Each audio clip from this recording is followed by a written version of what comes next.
वहीं सांसदों के निलंबन के खिलाफ इंडी गठबंधन का पैदल मार्च जारी है। संसद के विजय चौक से लेकर ये मार्च के जरिए विपक्ष सांसदों के निलंबन की कार्रवाई का विरोध कर रहा है। इंडी गठबंधन में शामिल दलों के बड़े नेता भी मार्च में मौजूद हैं। कांग्रेस की तरफ से मल्लिकार्जुन खड़गे ने मार्च का मोर्चा संभाला हुआ है। हालांकि सोनिया गांधी और राहुल गांधी मार्च में शामिल नहीं है।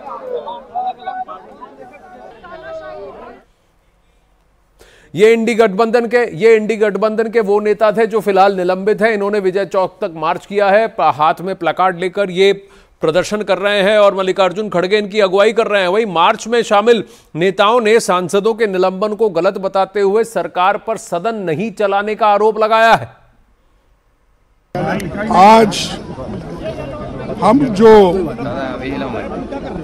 ये प्रोटेस्ट कर रहे हैं, ये प्रोटेस्ट सरकार के खिलाफ ये आंदोलन है। सरकार ये नहीं चाहती, मोदी जी ये नहीं चाहते। खत्म होगा कैसे डेडलॉक? जिन्होंने बाहर निकलने का काम किया उन्होंने सोचना चाहिए। 150 लोगों को बाहर निकाला, लेकिन अच्छी बात है।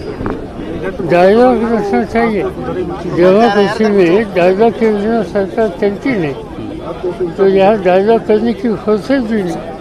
जब लोगों की बात नहीं सुनी जाती है, संसद अपनी बात कहने का, जनता की समस्याएं उठाने का, और संसद ही जब खतरे में हो, उस इशू पर भी दो लाइन अगर कोई गृह मंत्री न कह सकते हो, सिर्फ इसलिए कि बीजेपी का एमपी दोषित है, सिर्फ बीजेपी के एमपी का नाम आने पाए उसको बचाने के लिए 200 एमपी सस्पेंड कर दिए जाए। अब वैसे तो गठबंधन का ये मार्च सांसदों के निलंबन के खिलाफ हो रहा है और सभी दलों के नेता जुटे भी हैं यहां इसी मकसद से हैं, लेकिन कांग्रेस ने यहां भी ईवीएम के खिलाफ अलग मोर्चा खोल दिया। प्रधानमंत्री जी तो कह रहे हैं कि ये जो सीटें खाली है ना, जो सीटें खाली अगले चुनाव में भी भरने वाली हैं। देखिए, ये सब तो उनको जो कहना है कहिए। हाँ। अब ईवीएम की तैयारी तो यही है कि 400 पार है। रणदीप जी, एक बहुत महत्वपूर्ण सवाल और आखिरी सवाल है मेरा। अभी दिग्विजय सिंह से मैं बात कर रहा था, मैंने कहा कि प्रधानमंत्री ने संसदीय दल की बैठक में कहा कि जो पीछे की कुर्सियां हैं खाली वो भी भर जाएंगे अगले चुनाव में, भरना चाहिए।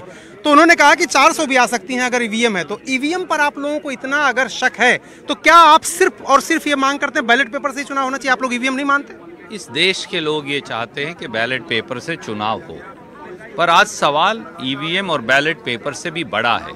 क्या इस देश में संविधान रहेगा? क्या इस देश में प्रजातंत्र रहेगा? क्या इस देश में सवाल पूछने की आज़ादी रहेगी? क्या इस देश में बोलने सुनने की आज़ादी रहेगी? या इस देश में अब संसद के कोई मायने नहीं बचे और संविधान जो है उसको लगभग खत्म कर दिया? मैंने दिग्विजय सिंह से पूछा कि प्रधानमंत्री ने संसदीय दल की बैठक में कहा कि ये जो कुर्सियां खाली हैं पीछे की वो भी भरनी चाहिए, और बीजेपी कह रही है अब की बार 400 पार। तो उन्होंने कहा कि 400 पार तो हो ही जाएगा, ईवीएम जो है इसका क्या मतलब?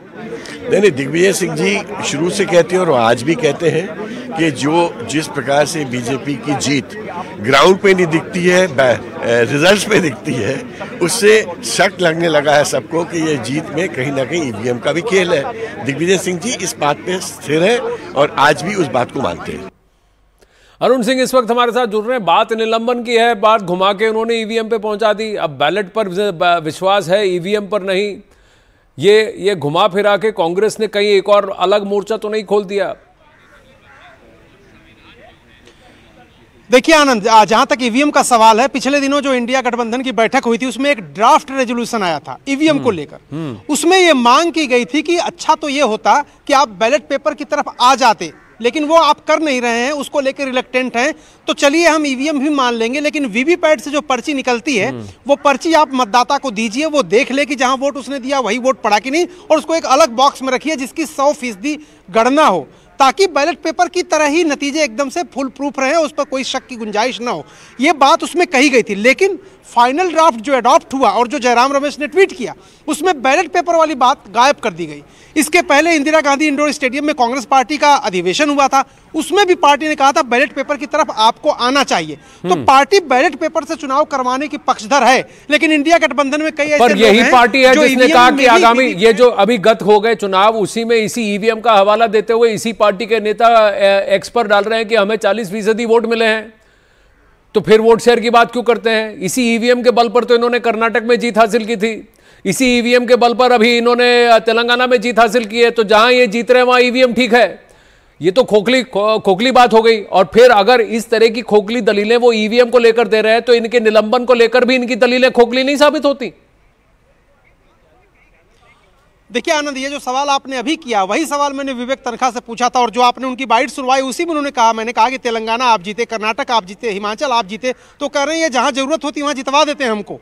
तो आप समझिए कि ईवीएम को लेकर के पार्टी के अंदर और इंडिया गठबंधन के अंदर कितनी तलखी है। वो जहां जरूरत होती है वहां जितवा देते हैं। यानी ये कह रहे हैं कि रेवंत रेड्डी की मेहनत बेकार थी, जितवाया बीजेपी ने है। वहां सुखविंदर सुक्खू और बाकी कांग्रेस कार्यकर्ताओं की मेहनत, प्रियंका वाड्रा की मेहनत हिमाचल में बेकार थी, जितवाया बीजेपी ने। ये विवेक तनखा कह रहे हैं, विवेक तनखा कह रहे हैं। आप समझ रहे हैं अरुण सिंह की कांग्रेस क्या कर रही है? अपने पैर पर कुल्हाड़ी मारना एक बात है, कुल्हाड़ी पर पैर मारना दूसरी बात है। ये तो कुल्हाड़ी पर पैर मारने वाली बात हो गई। जी, विवेक तनखा ने यही जवाब दिया था। उनका कहना था कि जहां जरूरत होती है वहां जितवा देते हैं, ताकि भ्रम बना रहे कि ईवीएम जो है सही है। हालांकि कांग्रेस पार्टी में, जो आपको आनंद कह रहा था, बाद में इंडिया गठबंधन में वो अडॉप्ट नहीं हो पाया और उसमें बैलेट पेपर की बात अलग हो गई और ईवीएम और वीवीपैट की जो पर्ची है उसके जरिए चुनाव कराने की बात हाइब्रिड मॉडल पे उन्होंने स्वीकार कर ली है। लेकिन दिग्विजय सिंह ने जिस तरह से सवाल आज खड़ा कर दिया ईवीएम पर कि वो 400 पार की तैयारी है, वो निश्चित रूप से चुनावी प्रक्रिया पर, चुनाव आयोग पर ये एक गंभीर सवाल खड़े करता। और दिग्विजय सिंह तो ये भी कह रहे थे कि कितने दिन से वो इलेक्शन कमीशन से समय मांग रहे हैं इंडिया गठबंधन की तरफ से कि आप उनको रिप्रेजेंटेशन देने का मौका दीजिए, वो समय नहीं मिल पा रहा है।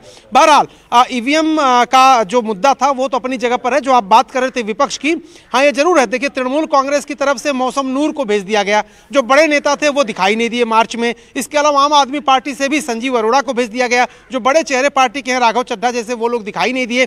तो विपक्ष का जो मार्च था उसमें मल्लिकार्जुन खड़गे ने अगुवाई जरूर की, लेकिन वो जो स्ट्रेंथ होनी चाहिए, जो 143 सांसदों की एकजुट होकर के जिसका दावा उन्होंने किया था, वो स्ट्रेंथ और वो तेवर देखने को यहां पर नहीं मिल रहे थे। हालांकि शरद पवार, सुप्रिया सूले, ऐसे कई लोग थे जो मार्च में अंदर भी शामिल हुए, कुछ बाहर भी आए थे। लेकिन रामगोपाल यादव थे समाजवादी पार्टी से, मनोज झा थे और जेडीयू से थे, महुआ माझी थी, वहां जेएमएम से कई दलों के नेता शामिल थे, उसमें सस्पेंडेड एमपी शामिल थे। जी, अखाड़ा में इस वक्त बड़ी खबर आ रही है दिल्ली से। राजधानी दिल्ली के गोपाल दास भवन में भीषण आग लगी है।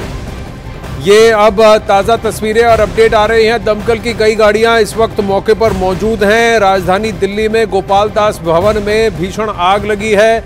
ये अब तस्वीरें सामने आई हैं जहां आग बुझाने की प्रक्रिया पुरजोर चल रही है और कहीं ना कहीं ऐसा प्रतीत हो रहा है इन तस्वीरों से कि आग पर काबू पा लिया गया है। आग की लपटें उतनी तेज नहीं दिख रही, धुआं निकलता हुआ दिख रहा है।